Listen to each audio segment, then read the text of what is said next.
Well, we're continuing to press forward here in Hebrews 11. We're going to talk about the faith to obey. The faith to obey. Verses 7 through 11. It says, by faith Noah, when warned about things not yet seen, in holy fear, built the ark to save his family. I want you to think about that. Noah. God's word came to Noah and said, I want you to build an ocean liner. Okay, he wanted him to build a giant ocean liner. Took him 120 years. I don't even know if Noah was a carpenter. And God laid out the plan. Just do it. Just do it. You ever say to your kids, take out the garbage and go, but it's not really full yet. Just do it. Sometimes we have to obey and just do it. We just have to do it. What is God asking you to do? What is God asking you to do that either you haven't done or God asking you to stop doing that you haven't stopped doing yet? Obedience, the faith to obey God, whatever he asks you to do. That's a big one.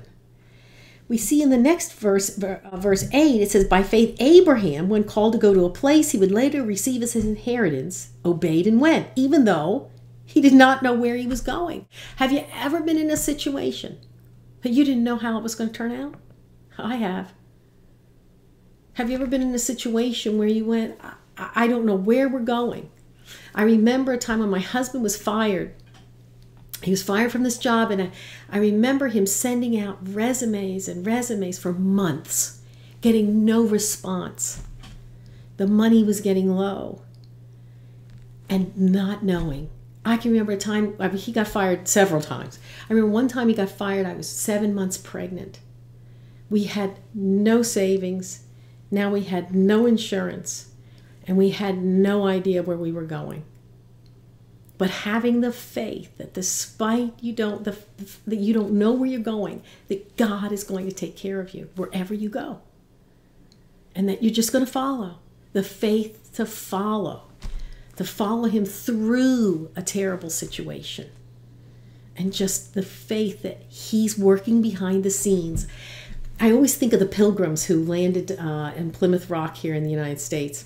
That they left England, they lived in Holland. There were people who were born, lived, died, their whole life prayed for a land where they could go and worship God as they saw fit. And they didn't see the answer. But God was working behind the scenes. There was a Native American by the name of Samoset. And he had a horrible life himself because he was captured as a slave and taken to England. In that process, he learned the English language. He learned the English ways. Somehow he survived this, and somehow he was granted his freedom, and he went back to this land that we now call the United States. And when he got there, his entire tribe was gone because they had died of smallpox. Not one soul was alive that he knew. What an awful thing. And yet, God needed to do these things in Samoset's life to prepare him to be the person to help when these separatists, these pilgrims arrived.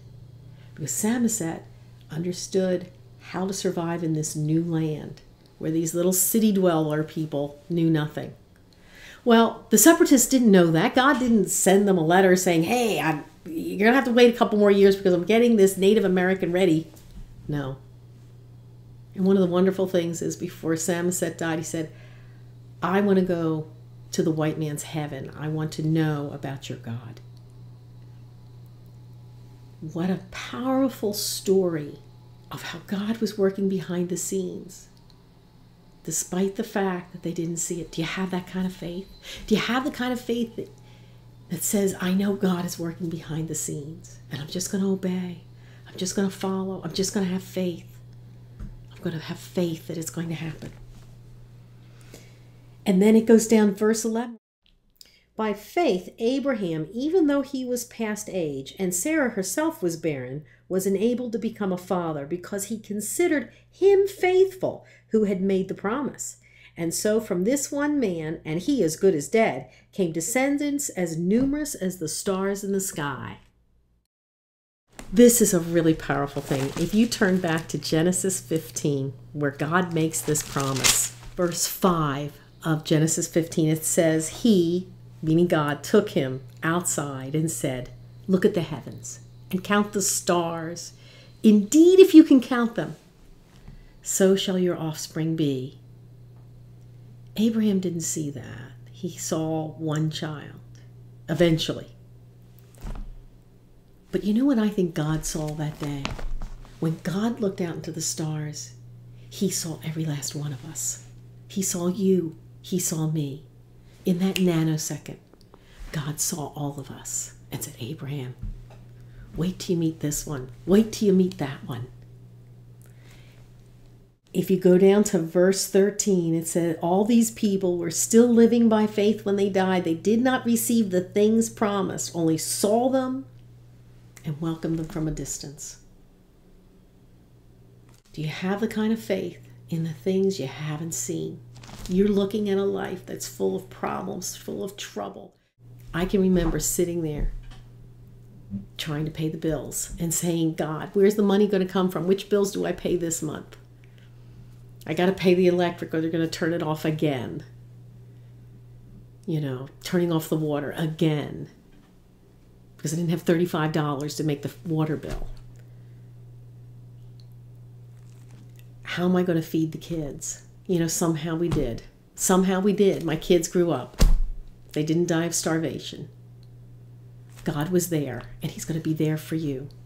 Do you have the faith to follow and obey and do the things he asks you to do? What is Hebrews saying? Believe in the things you can't see. You're seeing trouble. Look beyond that trouble to the rewards and the power, the love, the righteousness, the plan God has for your life, the holiness he has. He's there. I hope this has been an encouragement.